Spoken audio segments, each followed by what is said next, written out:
Welcome to Western Trading Post TV. Today we are going to be talking about tie bids at an auction. After each auction, we have several calls, comments, and questions about individuals that were bidding online and put a max bid, yet they did not win that item for that set max bid. Is that kind of a common thing that happens, Jim? You know, it happens a few times every auction, it seems like. But first, let me tell you something. Technically, there's no such thing as a tie bid. Two bidders cannot be on at the same time. What happens is there's two people who think they have the bid, or two people who maybe bid the same amount.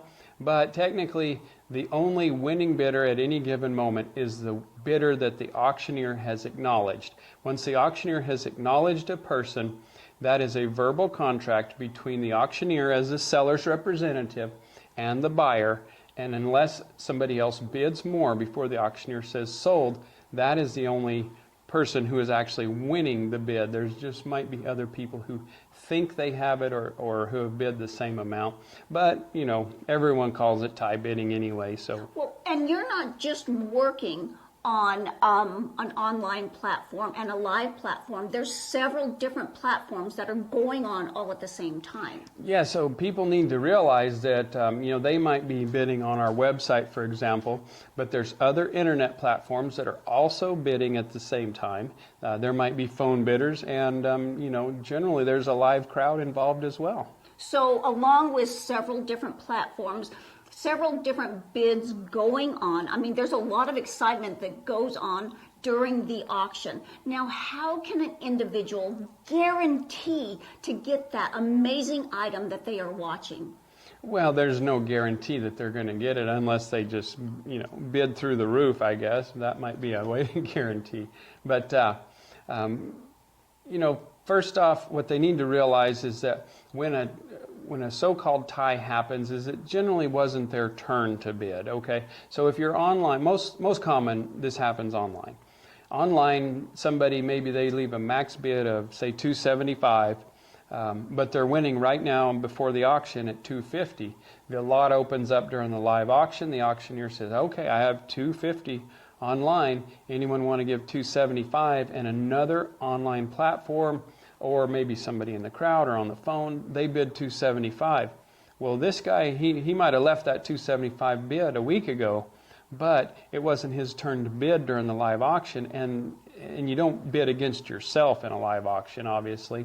So the auctioneer accepts a bid from somebody else, which creates a contract with that person, and then it wasn't this guy's turn to bid. So what you need to do is think about where your bidding is going to fall during the auction. Now, how do we know where the bidding increments fall?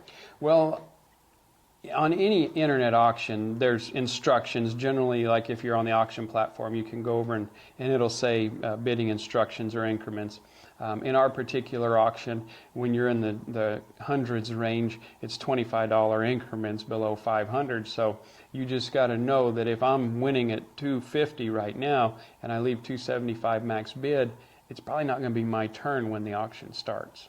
Now, with online auctions becoming more and more popular, what can you recommend to individuals so that they know all about each auction?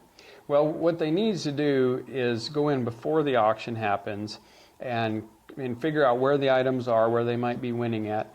And then what I recommend is people count. Say, you know, if you're at $250 now and you want to leave a 500 max bid, just go in there and count and see where that's going to fall. If I have it at $250, somebody else is going to be $275. I'd be $300, someone else $325, and just go back and forth like that and count and see if it's going to fall on your turn to bid during the live bidding. Now, that, of course, that's not a guarantee because, you know, there might be 3 or 4 bidders at once and the auctioneer goes, you know, $250, $275, $300, $325, and so it may not fall exact, but it's a safer way to go in and just see where your max bid is going to fall. So if they really want that special item and they are online, probably recommending that they watch the auction entirely as to when the item's going to sell, and remember that there's a lag time between the internet. Is that correct? That's correct. So, it's always good to leave a max bid online because there is those lag times. And if you're trying to bid live, sometimes there's a delay and you may not get your bid in time. But if you can leave a max bid and then also be watching, and just in case that the auctioneer accepts somebody else's bid on what would have been your max bid, you always have the option at that moment to push the button real quick and raise it if you want. So if you guys are online for an auction, make sure to read all of the details, all of the information, all of the different charges that are there. And remember, we are always here to help you with any of your auction questions. Just go to westerntradingpost.com or call us anytime.